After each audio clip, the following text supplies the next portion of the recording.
So England beat Colombia. And that was racist.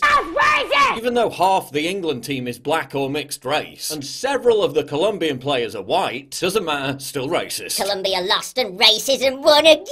I'm 98% sure the ref of the Colombia-England game is racist. The Colombia versus England game was so rigged, stupid ref is racist and gave like 10 yellow cards to Colombia. So we can all agree that the ref for the England versus Colombia game is racist, right? Yeah, the ref was racist. It had nothing whatsoever to do with the Colombians being dirty, cheating little bastards, did it? At the pub watching the England match as the only POC in the room, I really want Colombia to win, so the racists don't get their way. Yeah, mate, you really showed those racists. I mean, Sweden's team looks pretty homogenous. Maybe them reaching the quarterfinals is another foreboding sign of white supremacy. Or maybe it's just football and you're all a bunch of pedantic idiots. But aside from the Twitter tods, there really is an undercurrent of Ramonas within the UK.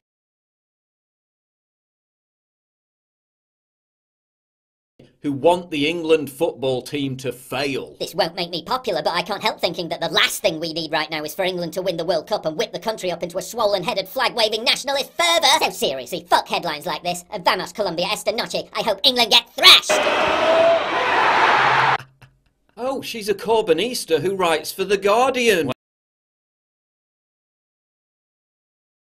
Well, imagine my shock. Another Corbynista tweeting when he thought England were about to lose that the Germans would be laughing. Corbyn's man in Brussels cheering on Belgium instead of England because he said the World Cup was, quote, a vulgar tournament to prove our superiority. People complained when an English football commentator referred to England during an England game as we. England fans were told not to wave their own flag at games because it's imperialistic. They were lectured about not singing Brexit songs because it might be offensive to the EU.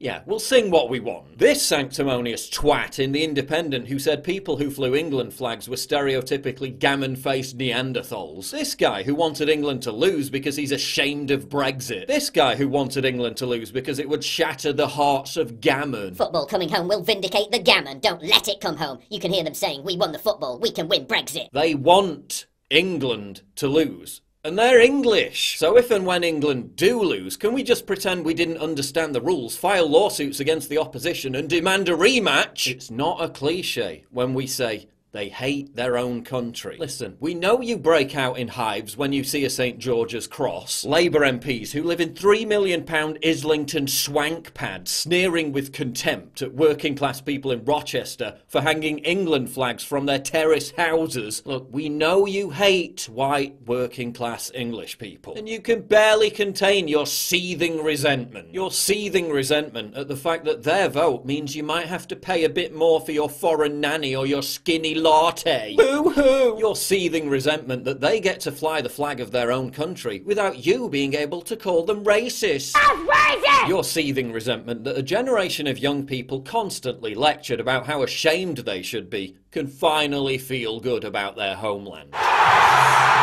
Your seething resentment that the country is rallying around a flag that isn't that of the EU.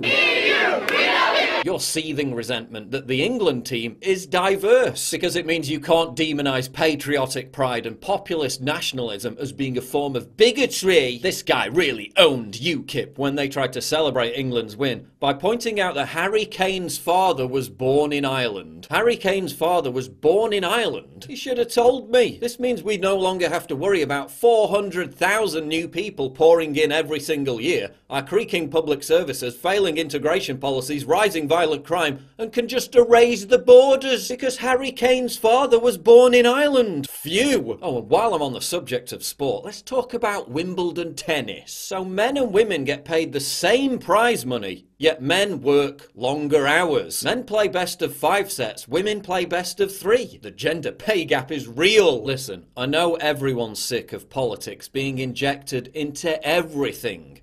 But you did it, not us. And I'm not talking about everyone on the left here. I'm not talking about all Remain voters. Let's be clear, I'm talking about the most virulent Ramonas. You just couldn't hide the fact that your own rampant self-loathing incorporates loathing your own country. You just couldn't hide the fact that seeing working class English people of all colours rallying around the national flag causes involuntary spasms of contemptuous sneering arrogance. You couldn't put politics aside for 5 minutes to allow the country to come together. You want England to fail because deep down you want the very concept of the nation state to fail. You want the very notion of national identity to be sacrificed on the altar of your pseudo-cosmopolitan cult of globalism. You want Brexit to fail. You literally march in the streets against democracy. You recoil in horror at the idea of national sovereignty. You hate your country, you hate yourselves, and that's why you're intent on ruining everyone else's fun. Well, tough tits, 'cause the fun's not over yet.